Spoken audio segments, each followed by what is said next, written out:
Hello guys, Dior's here. So, you've already seen my previous video of me scratch building those two shotgun shells. Well, what I got here is a few more that I had scratch built here. A couple more homemade ones. These ones are made out of newspaper, okay? Just to give you an idea. These are made out of newspaper. This is an old advertisement section. Just testing out different materials here, see what we can come up with. First and foremost, before we keep going, I would like to thank Just Aid, aka Aid and Near, for his helpful suggestions on what I could do for the construction process of these shells to improve my next batch of shells from my first batch. He was the one who suggested to me that I'd use a harder glue, a little bit harder glue than what I was using, to help stiffen up the shells a little bit, and it seemed to help quite a bit, actually. And then the other thing that was actually real tremendous that helped me out, I actually was able to successfully impregnate the paper shell, like all these paper shells, in paraffin wax. The first time I tried doing that with like I said, I had a failed batch. When I tried doing that, the shells ended up swelling up. So yeah, it didn't really work out all that great, but it worked out this time around, so did a little bit of minor changes. That actually helped kind of smooth out the shell a little bit, to be honest with you. I mean, it's still a little rough because, I mean, it's a homemade shotgun shell at this point. But, I mean, kind of helped smoothing out some of the crinkles on it. And, yeah. That's about all I have to say on that. So, over here, we got some, these are the shotgun shell tubes, okay? These are unfinished. These are in varying stages of, like I said, how far we need to go to get them finished, so I'm going to flip them over here.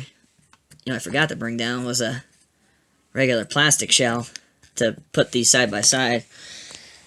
But, so this first one right here, Remington cap, I have to drill out the center hole for the center fire cartridge primer. The Winchester had already drilled out the center hole, so it's just ready. Like I said, it's already ready for a primer and ready to be loaded. The last one here, Federal, it's already primed, ready to go. All I gotta do is drop a powdered charge, a wad, some shot, and roll crimp the top. I mean, just look at that. Look at that edge, man. That came out so nice. So nice, so smooth. I'm just real thrilled with how well that came out. I don't mean to boast, but man, it must be a craftsman thing, Take pride in your own work.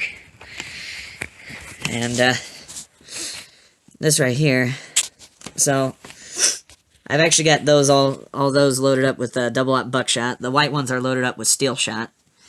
This is what double-aught buckshot looks like, just in case you don't know. These are about 33 caliber BBs. They're not BBs. They're lead. These are lead balls. I actually cast my own buckshot. And this is the wad that I'm currently using for the 9-piece double-aught buckshot. This is for like an ounce. I believe this is for 1 ounce, 1 1/8 ounce lead shot for skeet shooting. Top part is called the cup. The middle section is called the wad, and then the bottom section is called the gas seal. And here, and you just see, like, it drops in there, like, with relative ease, man. I don't want to put it all the way down into that shotgun shell, otherwise I ain't gonna get it out. Hang on one sec. Yeah, ooh. Oh, shoot, we're gonna get that stuck in there. There we go. Got it out.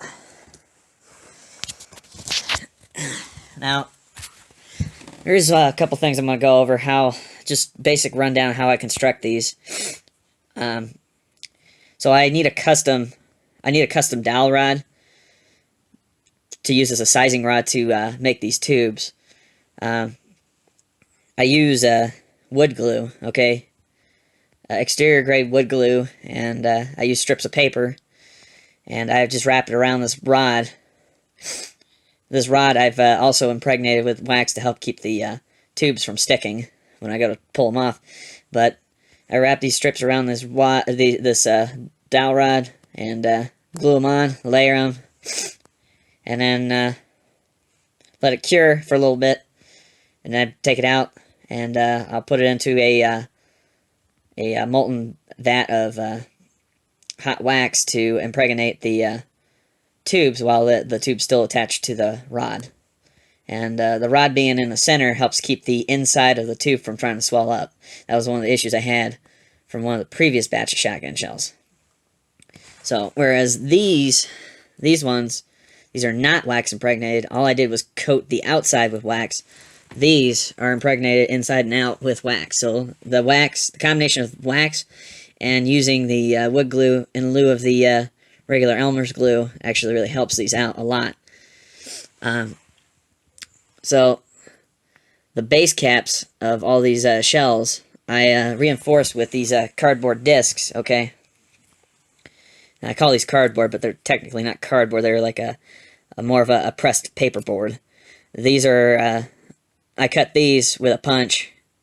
I usually cut these out of like cereal boxes. These ones happen to be from an old primer box that had all my shotgun shell primers. The reason why I bulk these caps up, because if you see right here, this is a low brass one, but you see right there, you see that hole in the middle. See that material? If I can get that camera to focus. Come on, focus. Focus. Focus. Yeah, you see? There is not a whole lot of material there to hold this primer. Hold that in place.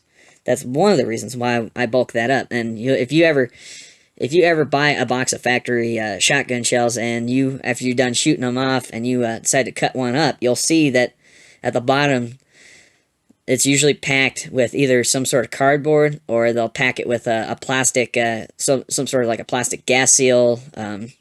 They call this a base wad. This base wad, like I said, it serves two purposes.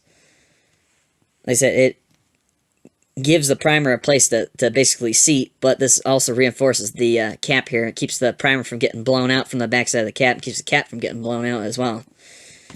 So I will stack these discs right here. Like I said, I'll stack these up and I'll glue them together and stack. Usually my base wads are between 10 and 12 of these discs glued together, pressed down into the bottom of this shotgun shell. And I've got it glued in, okay? Now, like I said, these double as overshot cards as well, so. And these are plastic overshot cards. I'm trying to maintain a semi-traditional look with these shells, so. Like I said, I usually put the plastic, once I got my powder in, my shot loaded up, my shot and my wad loaded in there, I place this card on top of the stack, and then I place one of these cards on top of that card, Like I said, I try to do double card to help reinforce the top there, keep it from prematurely blowing out. I might consider in the future trying to load some black powder shells. I still need to get some more materials to make the actual black powder. Yeah, as black powder, you need 3 components. You need sulfur, you need charcoal, and you need potassium nitrate. I've got the potassium nitrate, but I do not have the sulfur. So, and charcoal is pretty easy to make. So, I guess the next thing we're going to do, so we'll pick out the worst looking shell out of the bunch. They all look pretty good, to be honest with you. I guess this would be the one. We're going to try chambering a shell into a shotgun. Now, I don't have my Mossberg with me because I didn't want to dig it out of the safe. So we're borrowing this shotgun. This is a Winchester Model 120.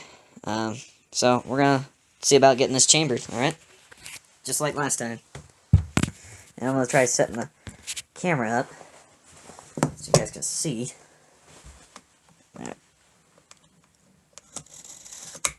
Alright, so far so good. Goes into the magazine just fine. Alright. A little sticky, but on safe. And then